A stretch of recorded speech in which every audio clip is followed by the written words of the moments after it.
We're on. All right, we're live, right? We're on. All right, well, today I want to talk about a few things. Bylaw. A lot of you businesses out there right now are being introduced, if you want to call it that, to bylaw coming up under the disguise of a health unit coming into your stores, just walking straight in. Well, they have no authorization to come into your business or your structure unless you invite them in. So what I suggest to you to do is what I did. Have them wait outside, talk as very little as possible. I don't give them that much information, basically that everything's within compliance and that we all are exempt if you're not wearing a mask. And if you are wearing a mask, the same thing. Now, they can't force you to do anything because everything is suggestions, okay? A mandate and mandatory are suggestions. Exactly that, suggestions. They're not law. So when the bylaw does come up to your facility, I know out in Peterborough there was a lot of the restaurants and that are reopening are being faced with bylaw police and whatever else. I think they are using drug enforcement officers and they're using liquor control and they're using the gaming officers.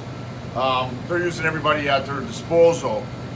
What I suggest to do is put up the proper signage that they have no authorization to come into the facility. And if they do come to the facility, like I did here, stop them at the door. Don't let them in.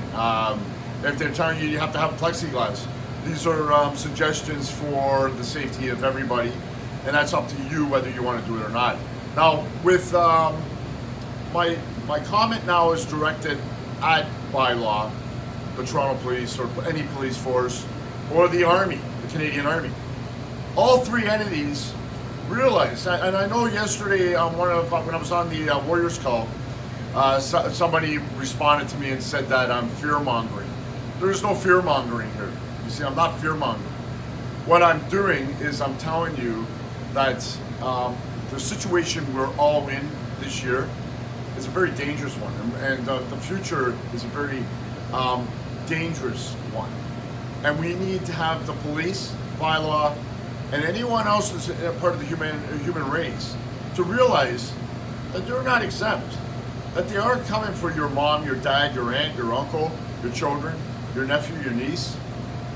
And you swore an oath to uphold the laws of the land and the bylaws.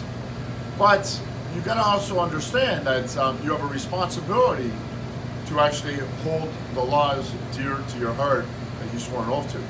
And that's why I was saying, just because you're in these positions of authority, doesn't mean that you can overextend it and go after everybody and be a blatantly.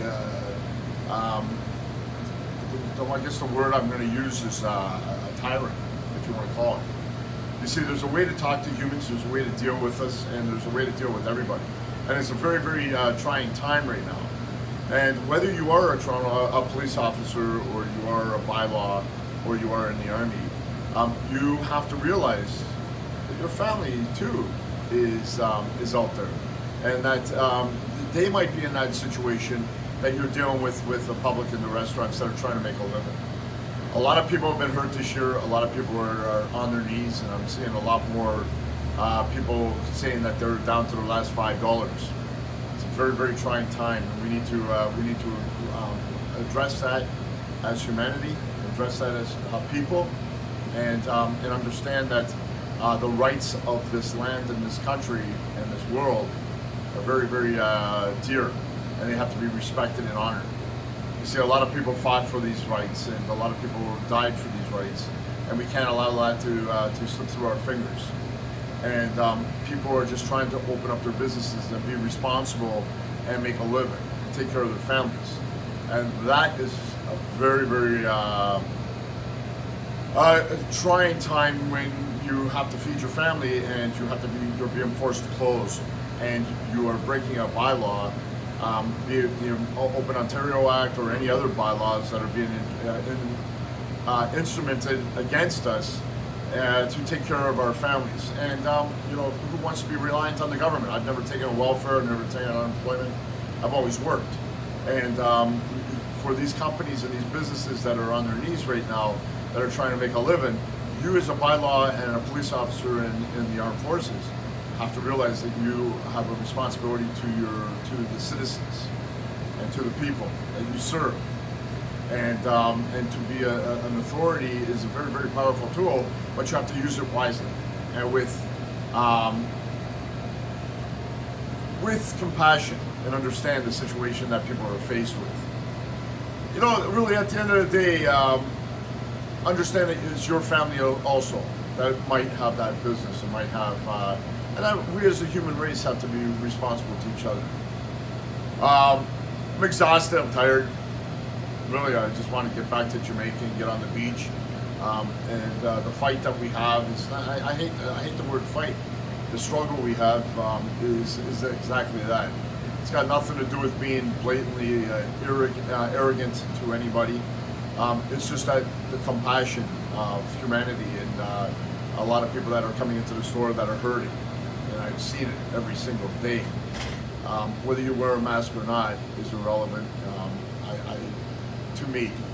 But as an individual and as a business owner, I've taken that stance to stand up strong and proud and as a patriot, and want to continue doing that every single day as long as I'm on this earth. Love you guys. Till next time. It's Jader Fruits. Make sure you follow us on our YouTube channel at William Fair, so William, and then separate F-E-H-R, and then third, 3RD. I'll be doing a lot of posts on there, and also on my Instagram and Facebook and everywhere else that I can possibly get out the message. Love you guys. Till next time. This is Bill at JRVFruits.com.